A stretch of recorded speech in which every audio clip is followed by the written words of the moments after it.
Chilli chicken বানানোর জন্য প্রথমে চিকেনটা ভালো করে ধুয়ে নিলাম, দিয়ে দিলাম একটু কাঁচা লঙ্কা বাটা, ডিম একটা ফাটিয়ে, একটু আদা রসুন বাটা, একটু নুন, একটু লেবুর রস,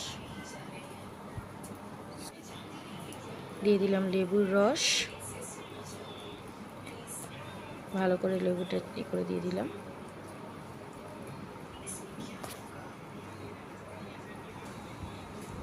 এবার একটু পেঁয়াজ আর রসুন বেটে নেব। আর পেঁয়াজ বাটাটা হয়ে গেলে দিয়ে দিলাম এবার পেঁয়াজ বাটা, পেঁয়াজ রসুন বাটা, আদা বাটা দিয়ে ভালো করে মেখে নিতে হবে। গোলমরিচের গুঁড়ো একটু দিয়ে দিলাম, একটু দিয়ে দিলাম সয়া সস,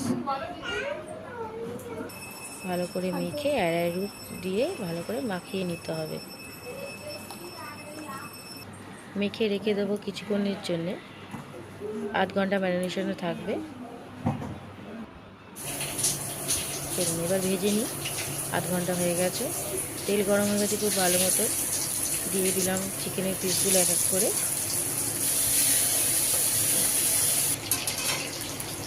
এক পাটটা ভাজা হয়ে গেছে, আর এক পাটটা উল্টে দিলাম, দিয়ে চিকেনগুলো ভাজা হয়ে গেল লাল লাল করে একটু ভেজে নেব। ভেজে এবার ভাজা হয়ে গেছে, তুলে নেব। সব চিকেনগুলো ভাজা হয়ে গেছে। এবার আমরা গ্রেভিটা করার জন্যে তেলে ফার্স্টে দিয়ে দেবো একটু রসুন কুচি, দিয়ে দিলাম রসুন কুচি, আদা কুচি, একটু ভালো করে লাল লাল করে ভাজা হয়ে গেলে, রসুনের ফ্লেভারটা এসে গেলে এবার আমরা দেবো পেঁয়াজ কুচি,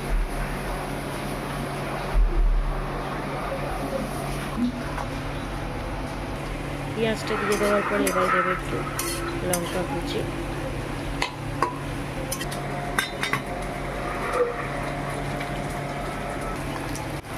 লঙ্কা আর পেঁয়াজটা ভালো করে ভাজা হয়ে গেল এবার আমরা দিয়ে দেবো ক্যাপসিকামটা। ক্যাপসিকামটা দিয়ে একটু ভালো করে নাড়াচাড়া করে নিয়ে দিয়ে দেবো খুব সামান্য একটু নুন। যেহেতু একটু সয়া সস করবো সেই জন্য একটু নুনটা বুঝে শুনে দিতে হবে। তো দিয়ে দিলাম অল্প করে নুন,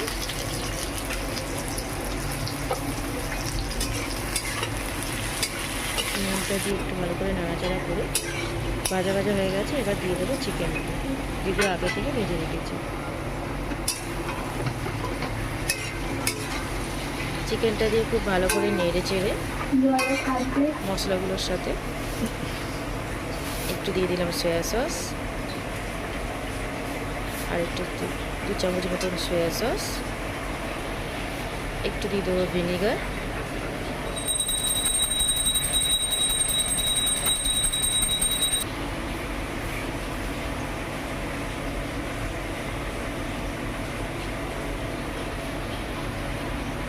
দিয়ে দিলাম একটু টমেটো সস,